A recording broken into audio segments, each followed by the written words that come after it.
Like a lot of people in the UK, my garage is pretty prominent in the front of my house. So I feel like I should brighten it up a little bit, especially over the summer, and this main wall that faces the road. And it's been suggested I should put a couple of hanging baskets up, but because of the size of it, I think a couple of hanging baskets just isn't going to cut the mustard. So I've had this idea of a massive green wall. That's what it needs, a massive green wall.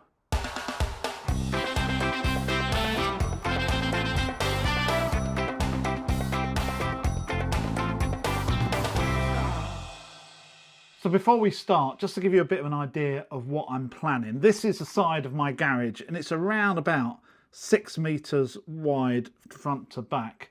So what I'm thinking of is to put up a frame, a timber frame, maybe 3.5 meters wide, but in 3 sections, which means I can actually carry it.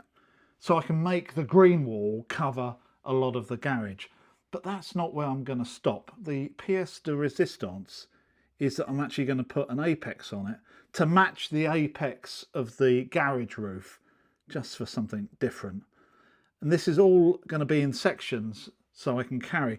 I'm then going to put some horizontal timbers that will help make pockets of soil for my plants to grow in.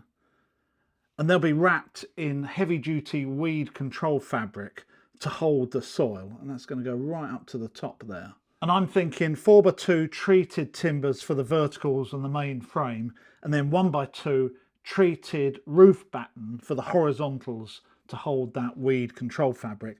And before you know it, stuff will be growing all the way down. That's supposed to be green. And plants will be thriving in this, because I'm also going to be installing a water drip system that will keep the plants alive even if we don't have any rain. And it'll look absolutely stunning, unlike my sketch. But the first thing we need to do, I think, out of all of this, is to cut some timber. I set up a simple stop block, as I have around 45 of these cross pieces to cut, all to the same length. And with a stop block in place, it doesn't take that long. I've decided that it's going to be a lot easier to paint all the wood before assembly, so I protect the top of my workhorses and lay out the battens for painting. This is Blackjack. It's a black bitumen type paint which will help protect the timber and let the green of the foliage and the colours of the flowers stand out on the frame. All I'm doing here is painting one side, then turning the battens 90 degrees and doing the same and same again until I've covered all sides. Now this does mean that you do get a little bit of damage from the paint as it sits on the workhorse, and I wouldn't do this on a furniture type build, but with this type of paint and this type of project, I think I'll get away with it. Moving on to the horizontal battens, because I've got 3 8-foot high frames to build, I decided to make a jig so all the battens will be at exactly the same level on each support, and it also means I don't need to measure every time I do it. So after clamping 2 pieces of timber together, I use the offcuts from the battens that I've already cut to fix them at 200mm centres, square to the wood.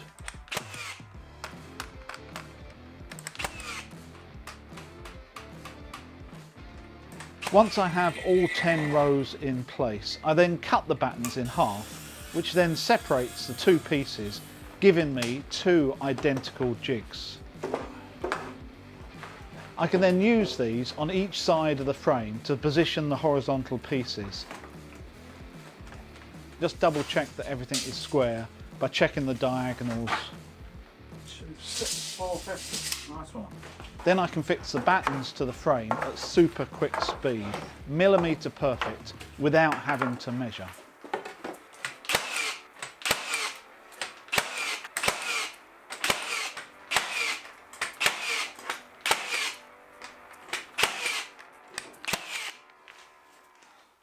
So while you're watching this, most of you will notice my new toy, which is my Hikoki framing nailer. And I bought this just to speed things up, just like this, which would take me a lot longer if I was drilling and screwing. And like I always say, if you're going to invest in a tool, best to do it when you've got some projects coming up where you're going to use that tool. And I've got a lot of fencing coming up where I'm going to use this, and other projects. Having said that, it's not really a DIY tool. These, you're not going to get much change from 380 to 400 pounds if you want one battery and a charger as well. I was lucky enough when I bought this around Christmas time, they were doing a deal that once you got this, you applied and they sent you another free battery. So I've got two. It uses collated nails, which are these angled ones that are all stuck together. And I'm using 2-inch or 50mm galvanized nails. This gun will take up to 4-inch or 100mm nails. And all they do is just slide in, and then this comes back and pushes it forward. So as I said, £400 for a framing nailer isn't a DIY type tool, but it does speed things up, and it's a lot of fun to use. I mean, it's fast to use. It's not fun, it's a tool. It's nothing to do with fun, it's just... Anyway, let's get on. Making a jig, if you have more than one thing to make, is absolutely worth it. Here, the second and third frames literally only took me 10 minutes each to assemble, with the combination of the jig and the nail gun. So within another 20 minutes, I have all 3 frames complete. So I'm just starting to work on the upper pieces, which is going to make that apex in exactly the same angle and replicating the roof that's a little bit higher. And because of that, I've got some pretty acute angles to cut on some of these timbers. You see this one here, way beyond 45 degrees, in fact 56 degrees in fact, which means it's impossible to cut in a standard miter saw, which only traditionally goes up to 45 or 46 degrees. But there is a little trick on how to cut acute angles, so have a look at this. So I've got a bit of scrap here, so the first thing I want to do is cut it at 45 degrees. Just lock that in place. Then I'm going to screw it to the back plate just to keep it in position. So with that in place, I can now use that cut on that bit of scrap timber as the fence rather than the real fence, which means I'm already 45 degrees into the cut, which means I can cut really acute angles.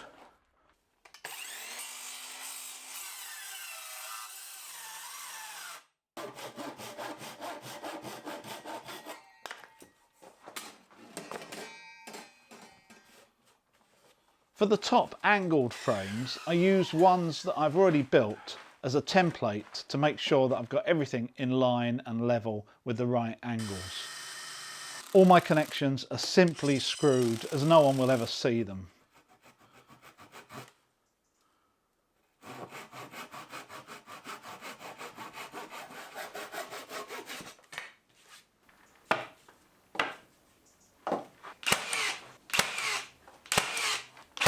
With the frames built, I use 1 metre wide heavy duty weed control fabric, folded long ways, together with stainless steel staples to construct the pockets that will hold the compost.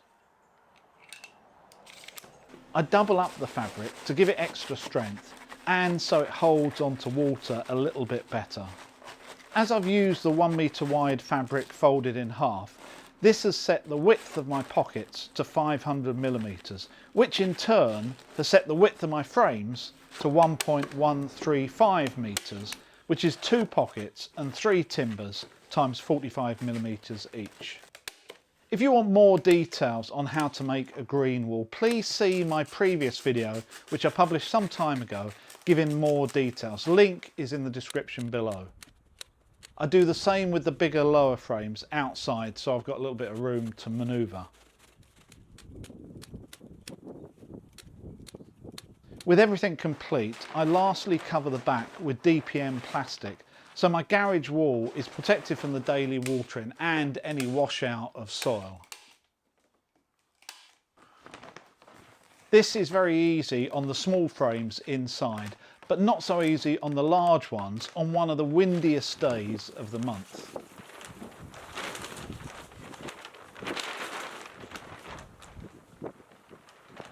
So I've just come out to start the installation and clearing the ground and putting some bricks down so these frames can actually sit securely on them. and there was a planter right in the middle of this wall, and now I've moved it, I've suddenly realised something, and that is that behind it is a duct that's coming up out of the ground and my internet cable coming up, which is exactly in the same line as the middle leg on my frame, which means that's going to conflict, so it can't actually be pushed all the way back to the wall. So that's not moving, so the only thing I can do is a bit of a modification. I should have remembered about that duct coming out right in the centre of the garage, as I was the one that put it in 3.5 years ago. Anyway, it doesn't take too much to cut out the centre support and add in a trimmer beam to transfer the load to the sides.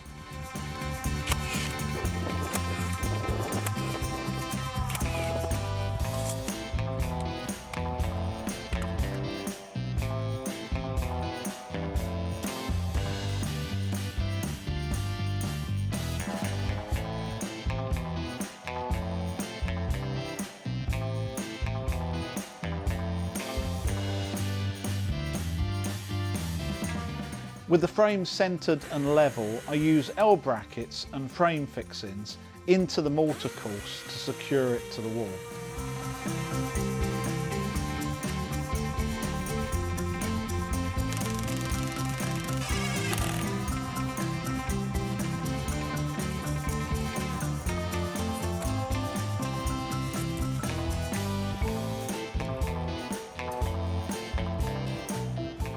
The next frame I simply screw to the first on the left, bottom and top, and then put another L bracket in at the top right to fix it to the wall, and exactly the same with the last frame on the left.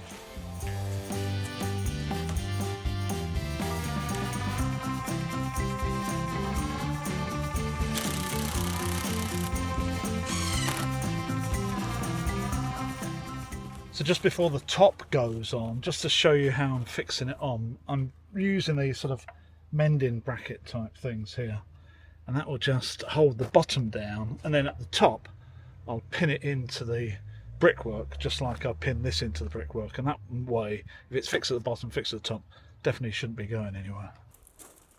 Because I'm working at the front of my house, at this point my neighbours are looking around their curtains wondering what the heck is he getting up to now, and I must admit I don't blame them, because at this stage it's not really obvious what I'm making. But anyway, I push on with the last two sections which fit in nicely.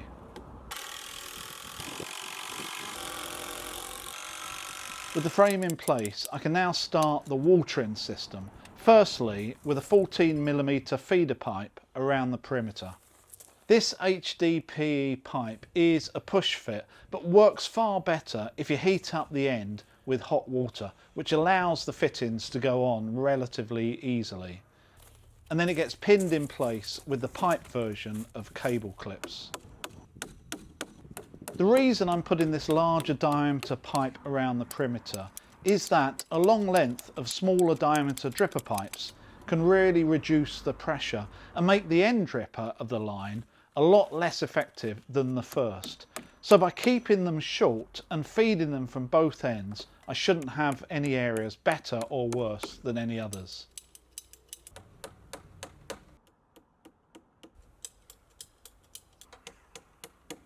With this in place, I can make small holes with my orange small hole making tool and pop in a barbed connector, which the 4mm dripper pipe that I'm using clips onto.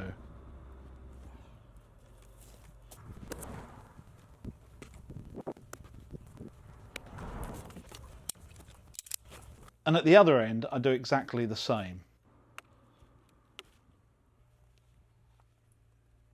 This dripper hose has holes every foot or 300mm, which gives me 2 drippers per pocket, which has worked out absolutely perfect.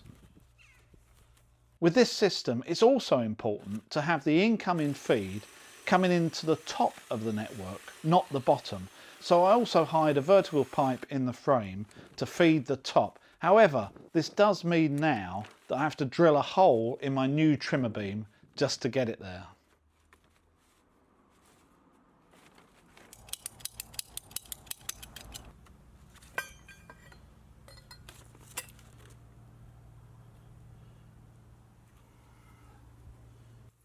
So this is the supply end. All I've done is run it through the fence down to my backyard where I've got a water point. And what I intend to do is put it on a timer so it just waters for like half an hour every morning, just to make sure that that compost is kept nice and damp. And I've found in the past that's the way that green walls really need to be watered. They need to be kept damp, else they will dry up. And that's the end of your plants. I've got a pressure reducer on here because they suggest knocking down the pressure to 1 bar. This is a sort of low pressure system.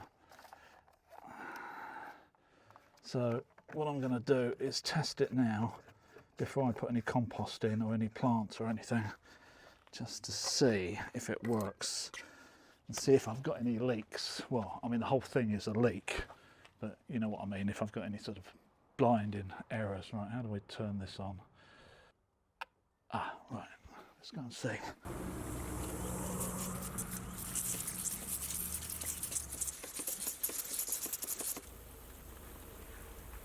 So that is coming out nicely. I've checked absolutely every one and each one is working. Well, it should be because it's all brand new. So happy with that, no major leaks. I'm not losing pressure anywhere. So I think time for plants. Over the last 2 months, I've been propagating, dividing and buying plants for this build, as I need around 250 in total. So this wheelbarrow full is just the first of 3 I need, together with 5 bags of 50 litres, when filled, compost. This planting isn't difficult, but it does require me to go up and down the ladder again another 20 times, just to fill the upper sections.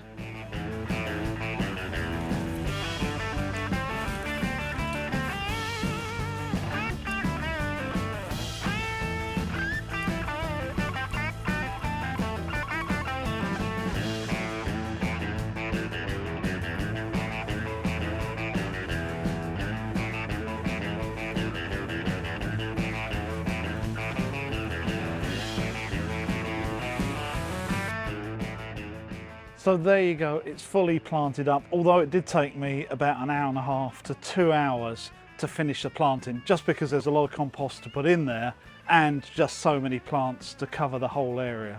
And I think it's come out all right, although it does need to get established and fill out a little bit, so it's more of a green wall rather than a black wall. But in time, that's exactly what will happen, especially with the good compost and regular watering from the watering system. So I hope you've enjoyed this video and it's given you some ideas on what you can do in your garden, even though it might be a lot smaller than this one. I will see you next time.